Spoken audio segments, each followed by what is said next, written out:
भिके पांड्यान को ऊपर रागी गले छात्र छात्री सरकारी कार्यक्रम रे कहिले गोटे एबे आउ गोटे नुआ ओ कार्यक्रम रे शामिल हेले परे मुर्दाबाद पकाइले घोषणा कले पांड्या छात्री को मिलिबो 10,000 छात्रों को मिलिबो 9,000 आवेदन समय रे काम देउनी सरकारी पोर्टाल छात्री कहिले आमको न मिलिले राजरास्ता को ओह्लैबो छात्र छात्री को नुआ ओ वृत्ति मिलिबो बोली सरकारी कार्यक्रम रे 5T अध्यक्ष भिके पांड्यान घोषणा करिबा परे असंतोष प्रकाश कले छात्र छात्री शह शह छात्र छात्री नुआ ओ वृत्ति वंचित होइथिबा अभियोग करिबा सह पांड्यान को नारे मुर्दाबाद पकाइले सरकार को साम्स पोर्टाल रे नुआ ओ छात्र छात्री वृत्ति पई आवेदन कले ताहा काम करू जाहाकु नै छात्र छात्री को भितरे प्रबल असंतोष देखा दैछि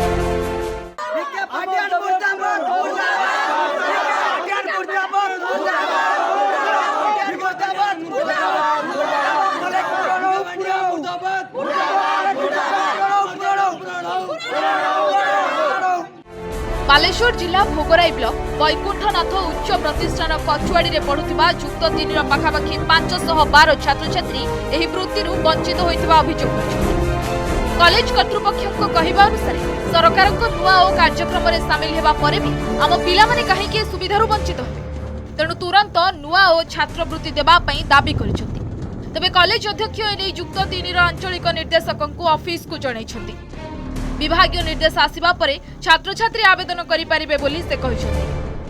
आमर जो भिके पांड्यान सर राज्य सरकार द्वारा वृत्ति मिलूची पुओ पिला मानकु 9,000 और झियो पिला मानकु 10,000 टका से आम वंचित होचु कौन फॉर्म फिलअप भी होनी अलग कॉलेज एत पर्यंत हो गला सब आम कॉलेज एत पर्यंत किसी असुविधा आम प्रिंसिपाल को पचारूँ प्रिंसिपाल कहते आमर रेनुआल रे आसी ना किसी पोस्ट ऑफिस किसी आसी ना तो आम कौन करूँ आम से आज स्ट्राइक करूँ 25 तारीख टाइम देचु 25 तारीख भर आम फॉर्म फिलअप किबा किछि न होला तापर आमे रास्ता अवरोध करी आमर कहबा कथा होजी सब कॉलेज रे आमे सुनिथिलु जे आमर नवीन सरकार समस्त को 10,000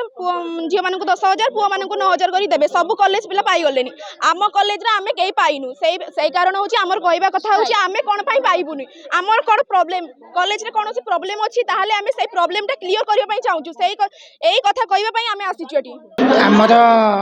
जो 9,000 10,000 करी सरकार वृत्ति देवे से माननीय मुख्यमंत्री एवं 5T अध्यक्ष भिके पांड्यान महोदय छात्र को दवापाई की डिक्लेरेशन कले किंतु सबु कॉलेज मिलूची आम कॉलेज पिला माने तांको बाद पड़ी से माने ओ कार्यक्रम सबुथिरे सहयोग करचंती एवं मु अनुरोध करची भिके पांड्यान महोदय माननीय मुख्यमंत्री को अनुरोध करची आम पिला माने जेमती छात्रवृत्ति बाद न पड़ती से जमती पाती पोर्टाल शो करूना आम जे साम्स पोर्टाल लिस्ट शो करूना। जलेश्वर अजित दास का रिपोर्ट ओडिशा रिपोर्टर।